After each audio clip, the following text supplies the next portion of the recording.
much attention are you paying to the speed at which you scroll through social media feeds? Because it's affecting whose posts you see. Picture what it means to scroll past a post versus to pause on that post for half a second. That's the kind of detailed data Facebook uses to decide what you, quote, want. But when you're making these very quick decisions, you tend to favor people who look like you. Welcome to The Pie. I'm your host, Tess Vigland. Economists are always talking about the pie, how it grows and shrinks, how it's sliced, who gets the biggest share. In this show, we're talking about the most pressing matters of the day seen through the lens of economics. The Pie is a production of the University of Chicago's Becker-Friedman Institute. And in this episode, we're exploring the role of algorithms in our fast and slow decision-making. Think about how you go about your social media life, if you have one. Are you a mindless scroller, or do you take your time reading through your news feed? Well, Facebook's algorithms are paying close attention, and it's affecting whose posts you see and whether or not those people look like you. We're talking about inherent and magnified bias in our choices today. Our guests are Sendhil Mullainathan, Roman Family University Professor of Computation and Behavioral Science at the Booth School of Business, and one of his co-authors, Amanda Egan, who received her PhD in economics at the University of Chicago and is now an assistant professor of economics at Rutgers University. Well, Sendhil and Amanda, welcome to the program. Thank you. Thank you. Okay, first question. We're going to be talking a lot about Facebook here, but Facebook is so yesterday, you guys. Why not study, TikTok, a site that this middle-aged woman has never been on and that probably doesn't want me. Facebook, I think it's easy to focus on the trends and look at the things that are up and coming. But in a way, the established stock of users is very large on Facebook still, even if it's declining a little bit. And it still remains one of the networks that essentially connects people to people in a more meaningful way. It's far more durable in its connectivity to other things. That's sort of the one answer. The other answer is economics papers take a long time to write. So when we started this, Facebook wasn't so much yesterday. So I don't know. You can decide which answer you want to use. Yeah, TikTok may have been really nascent, I think, when we first started thinking about this. I think it was just tick back then. I think it's a quiet talk.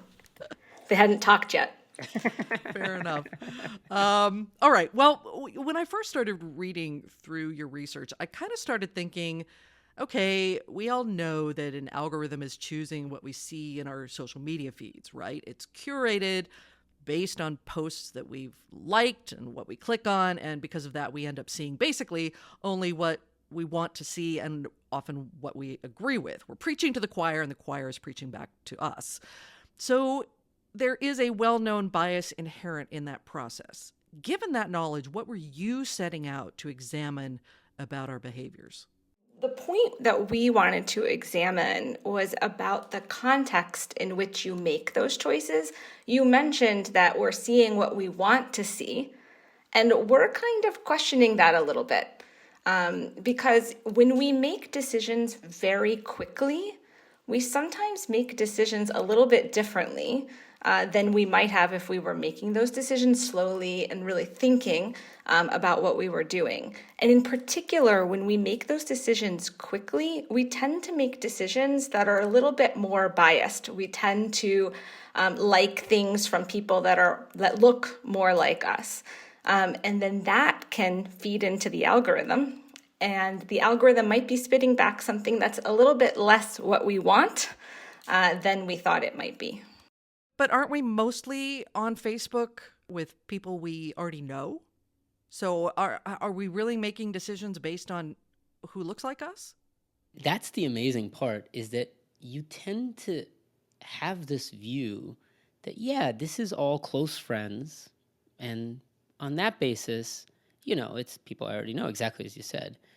But what we're finding, and this is not us, I think the psychology literature is pretty determinative on this, is that whatever the context, when you choose quickly, and just to make that very concrete, picture what it means to scroll past a post versus to pause on that post for half a second.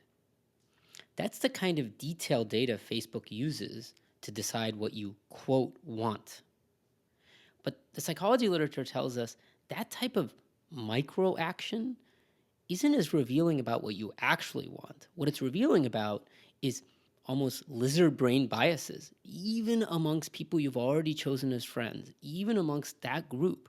When you're making these very quick decisions, you tend to favor people who look like you. And I think that's the distinction, is that the psychology literature has really emphasized, hey, when you decide fast, a lot of stuff creeps in. And you had sort of said, like, these algorithms are giving us what we want. And as Amanda's saying, are they really giving us what we want? They're giving us what we do, and not do after a minute or even 30 seconds or even 10 seconds of consideration, but after half a second without thinking. So really, these algorithms are giving us what we do very fast. And that's where the problems start to begin. So the algorithm is paying attention to, say, I'm scrolling through my Facebook feed and my cat comes over and wants me to pet her. It's paying attention to when I stop, even if where I stop is accidental. Right. And worse, if it's Wow. accidental, that we can take of as noise, right? Like the cat comes randomly. Yeah. But it's this sort of systematic. But think of it this way: it's like we've all had this. Let's not think of friends. Let's think of scrolling past, food items. You're just a little bit more likely to pause and hesitate on that donut than you are on that salad, even if you don't buy the donut, right? But the algorithm is like, oh, looks like this person's interested in donuts, and you're thinking, please don't show me this donut again. So it's really interesting to me when you talk about, and when you write in your research about how algorithms, which we talk about like they're actual humans, that algorithms assume that people are choosing what they want, but they're not. I mean, I think perhaps more to the point, that's the information they have, right? It's hard for them to have information on what exactly we're thinking when we're making these decisions. And so whatever they're doing, they have to be building these algorithms and their outputs based on what we've done, because that's the information they have. And the error has been, and I think it's exactly what Amanda's saying, they have this information, and the error has been just to treat it as if that's what we want. But a moment's reflection tells us, and this actually should make everyone reflect on all of the talking about big data, algorithms see so much about us. Exactly as Amanda's saying, do they really see they see a bunch of what we do, but that's not what we want necessarily. And so there is a pretty big data divide, exactly as Amanda's saying. The era of big data makes you think these algorithms see everything about us. In fact, they don't. And sadly, the parts of us they see might not be the parts that we actually want to be communicating. Let's lay some groundwork for your research. And I want to hear about this experiment that you conducted involving movie recommendations. Yes, this sounds great. Tell us about that, Amanda. Yeah, so we wanted to be able to mimic these sorts of recommendation algorithms, social media platforms, but in a way that we had a lot of control over how people were making decisions. And so the way we did this was we had people look at movie recommendations. These movie recommendations were attached to a name. And so those names varied so that individuals could sort of ascertain the race and gender of the individual who was making the recommendation. So you would probably guess that, Amanda A making a recommendation was definitely female, probably white. And that Sendal M making a recommendation was probably male, probably Indian. And so that kind of information was how we tried to convey, to the individual user, whether this person was somebody who was perhaps more like them or less like them. They looked at these recommendations and had to make a decision about 3 movies that they might want to watch. And we randomly assigned people to make decisions in a condition that felt more rushed. And we had another condition where people were choosing amongst these movie recommendations in a much slower environment.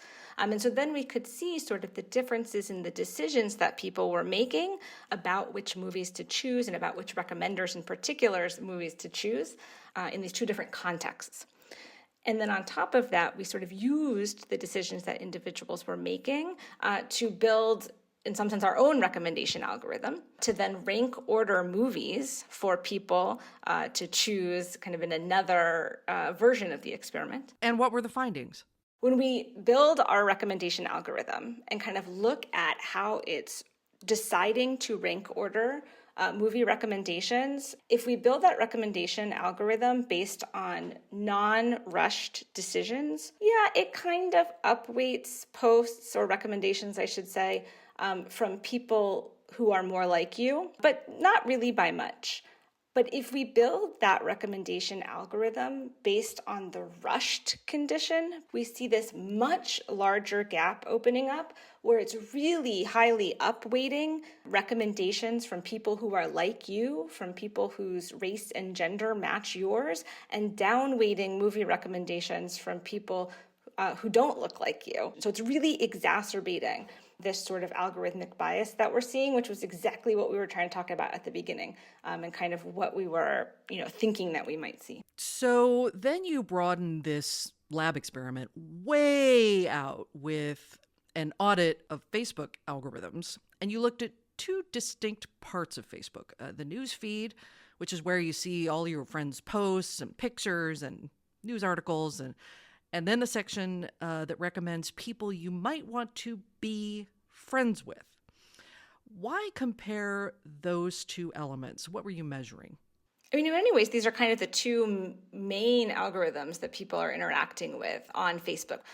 At the same time, one can easily imagine, and we kind of show this empirically as well, that if you're choosing to add a friend to your network, that's probably going to be a pretty deliberate decision that you're making. This is not like the scrolling past a post for half a second. Whereas on the news feed, exactly that scrolling past for half a second, maybe a quick of like, right? You're doing a lot more quick decision making as you're choosing to interact with a news feed post. And so at the same time that these are kind of two of the most commonly interacted with algorithms on Facebook, they also offer very different decision-making contexts that were going to be very important for us in terms of trying to think about how those contexts can make biases different in what Facebook is going to recommend to individuals. Well, let's talk about your findings for the news feed. Now, as a user of Facebook, I can say that my activities are basically scroll until I find something interesting from a close friend or a post with maybe a news item that catches my interest. That's about it. I do miss the days when it was a chronological feed that was not curated. I'm old enough to remember that because I do now know that I am being manipulated. I still use it anyway. So, Sendel, what is that algorithm doing to me now in terms of the choices that I'm making? Yeah, I mean, I think your point about the chronological feed is terrific. The thing about the chronological feed is that just picture what you do. You open Facebook and you kind of scroll down and then you give up at some point and you move on. And so things near the bottom of the list are never going to get seen, and that's fine. And you are you. So whatever biases we've identified, even if there's no algorithm, will be there. So you might scroll past your friends' posts who are not the same race as you because you're being a little mindless. That'll just happen. So there's always going to be bias because it's human bias. But now think what happens when an algorithm resorts that list. Because it's putting some people's posts near the top, people of the same race, say, suddenly those posts by people not of your race are doubly hurt. They're hurt because if you actually get to them, you have your usual bias. But they're also hurt because the algorithm has buried them at the bottom of your feed, which you're unlikely to get to. So this is like we often talk about algorithms reflecting our biases. Mm-hmm. This is a situation where the algorithm is not just reflecting our bias.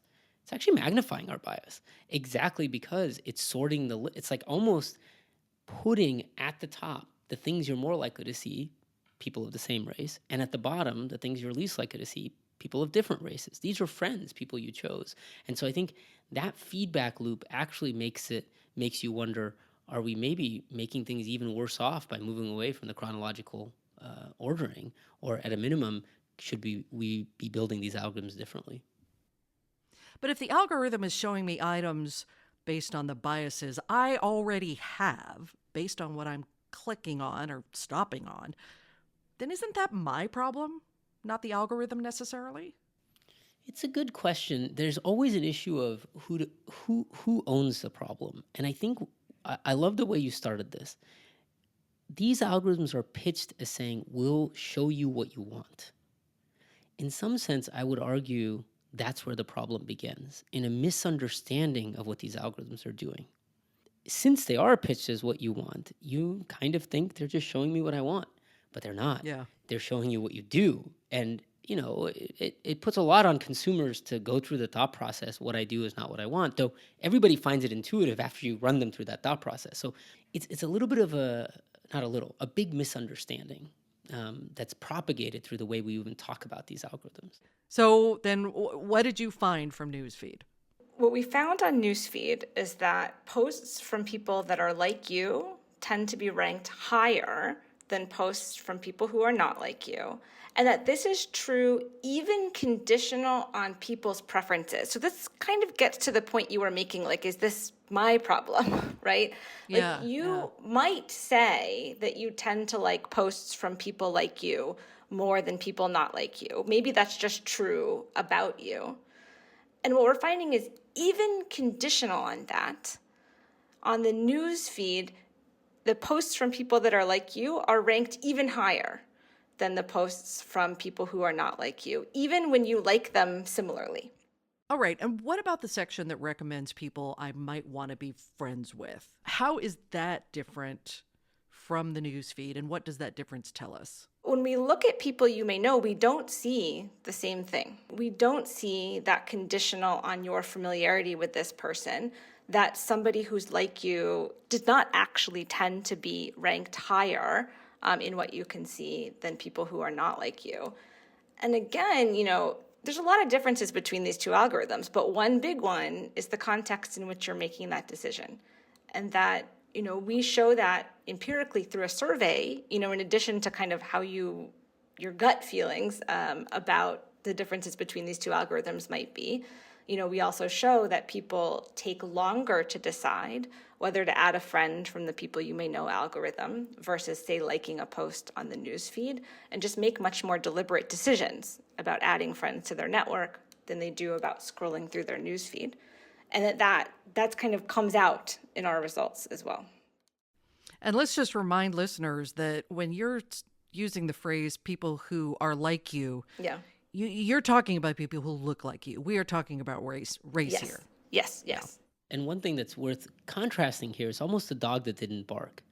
If you think about it, what we're finding is in making connections, in Facebook suggesting who you ought to be friends with, there doesn't really appear to be a race gap. It's not the case that Facebook is suggesting white people to white people. But amongst people you're already friends with, it's hiding the posts of black friends to white people, which to your earlier point, Tess, is that's the place where you would have thought the problem would be the lowest. But in fact, exactly because on newsfeed we're not deliberate, but on people you may know we are deliberate, it actually goes in the opposite direction. And I think to me, there's a bit of optimism in the people you may know result, because it tells us there's nothing predetermined about any of this. It's not that algorithms will always be biased. It's not that, we should just shut down algorithms altogether. There's structure here. There's a way we can understand what's happening, which in turn means we can fix the problems.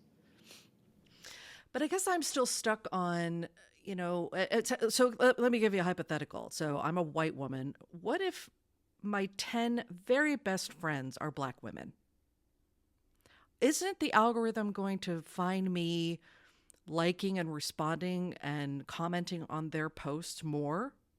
I'm just trying to figure out again how much of this is me and how much of it is an algorithm that isn't recognizing something as I'm scrolling. Does that make sense? Absolutely. I think what you're raising is at the core of the psychological issue here, which is we tend to have a unitary way of viewing our behavior. What do? We do what we like. But when you reflect, you realize, I guess I don't always do what I like. When I'm doing things quickly, I might do things that I don't even want to be doing. We kind of recognize that in the abstract, But it's very hard to make that concrete. Even in my own things, I'm like, well, obviously, when I'm scrolling through Facebook, I only engage with the posts that I want to engage with. And that just doesn't appear to be true. Psychologists would tell you, of course not. You're fooling yourself.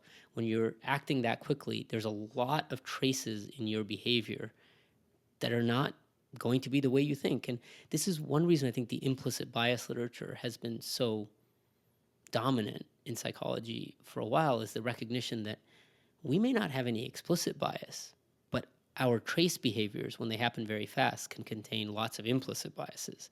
And one way to think about this work is that sort of quick behavior is actually harder for ourselves to understand how we behave that way. So even if half of your friends are Black women and you like them just as much as you like the white women, when we watch your scrolling behavior, not your like thought out posts or your connection, not how you engage in a very meaningful way, but this sort of traces, there will be biases. I mean, maybe not with you, but on average, it's very common. And the algorithm is magnifying that. Exactly. And it's worse because if you think about it, how much data does it have, even on newsfeed, about the deep things you engage with? Not that much, because you don't engage that often. How much data does it have on this very fast scrolling behavior? Tons of it. So most of the data that it has is full of this sort of quick, kind of slightly mindless decision making. So this is about kind of how we can modify our own individual behavior, maybe less mindless scrolling. But how would you want to see algorithms change? Assuming that was even possible and that you had any influence over that at all. I mean, in many ways, it's similar, right? Putting more weight on the decisions that people tend to make more deliberately. And then the other might be to actually, maybe not for everybody, but at least for some people, to collect some information on their actual preferences, to in some sense survey them not too dissimilarly to the way that we did, so that they can see where the biggest errors are in terms of differences between what people do and what people actually like or prefer. And I'd add to this, I think we need a process change in the way algorithms are built right now. I think when we say algorithms, we think that's a job for computer scientists.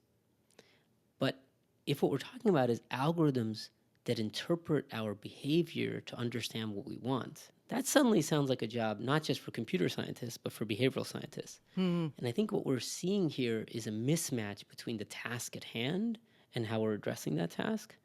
And what we really need over the next 20 years is much more merging of these two ways of viewing the world, researchers who understand people and researchers who understand how to build algorithms.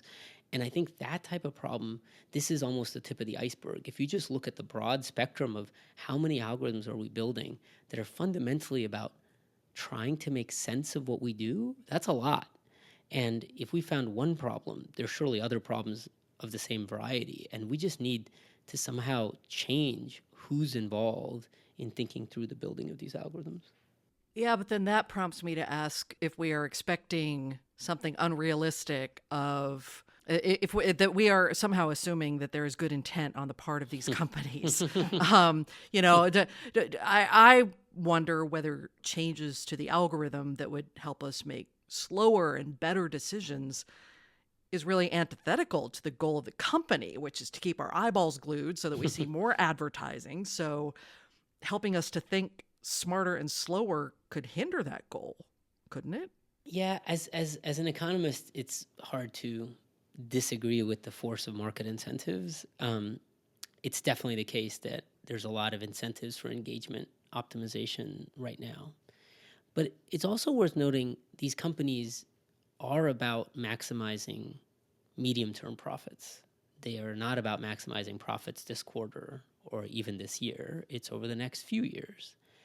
This is not to disagree with anything you said. Completely agree with that. But I also think even these companies have an incentive to move away from the extreme of engagement optimization they're in, simply because on Twitter, even before Elon Musk took over, it was a regular occurrence for someone to post, "I've had it with this place. I'm done. I'm leaving." That's not good for Twitter. Yes, they're optimizing engagement at the day level, but they're not optimizing engagement at the year level.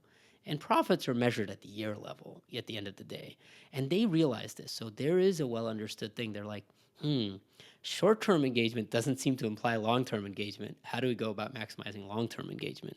And so there is that recognition, because ultimately they're profit maximizing, and profit maximizing means having a slightly longer horizon. I want to ask both of you, Sendhil, you touched on this a little bit earlier, but to talk about what, if anything, this research has done to how you behave online on, whether it's Amazon or Netflix or Facebook. Has this affected the speed at which you are conducting your online business, whether it's social media or anything else? Amanda? It's so interesting because sometimes yes and sometimes no, and I can catch myself sometimes thinking, oh man, I've been on this for like 10 minutes and not even really thinking about it. And then I'm like thinking about all of the very fast choices that I just made. Yeah. And so it's very hard to get yourself to, every time you log on to one of these things, to slow down, to think about your decisions, even having done this research myself. So sometimes, if I'm in that right mindset, I can get myself to kind of slow down, to really think about the decisions that I'm making. But man, the psychology is strong, and you can't help it sometimes, right? Particularly as you're laying in bed at night and you realize you've been scrolling for 20 minutes without thinking. So I think the answer is sometimes yes and sometimes no. You know what I do, Amanda, that's helped me a little bit is that I feel like the original sin is picking up the device. Yes. Yes. Yeah. And so I now have a rule. Now, no follow-up questions about how well I'm implementing it, please. But I have a rule that I only pick up the device when I have a purpose. Mm-hmm. And when I tried to implement this rule, it's shocking how many times I picked it up with no purpose in mind. But when you say, I'm only going to pick this up to do X, it's amazing how much of the mindless stuff just disappears. Do you think it's really possible to have an impact on that algorithm? Yeah, the power of these algorithms is they learn from your behavior fast. And that's their strength. And their exact strength is also their weakness, because they learn from your behavior fast. But right. But they are very good at learning from data. And so in that sense, you definitely can. I'll tell you a story. Like, I remember I started watching a Korean TV show a while back, and then I must have just paused a little bit more on different Korean TV shows at Netflix, and suddenly within like 2 weeks, my entire Netflix recommendation feed was all Korean TV shows. I don't speak a word of Korean, but I certainly watched a lot of Korean TV. There's a lot of good Korean TV. There is. Oh, wow. Yes. You're preaching to the converted. All right. Fascinating. Absolutely fascinating stuff. Now I feel like I'm going to go on Facebook and be like, oh, am I doing it wrong? But that's probably a good thing. Sendhil and Amanda, thank you so much. Really appreciate your time. Thank you, Tess. The Pie is a production of the Becker-Friedman Institute for Economics at the University of Chicago. If you'd like to keep in touch with the latest economic research from the University of Chicago, you can visit bfi.uchicago.edu/subscribe. And you can sign up for our newsletter there as well. And of course, you can subscribe to The Pie on any of your favorite podcast platforms. Our theme music was composed by Story Mechanics, production assistance from the BFI Communications team. I'm Tess Vigland, your host and executive producer. Thanks for listening, and we'll see you next time.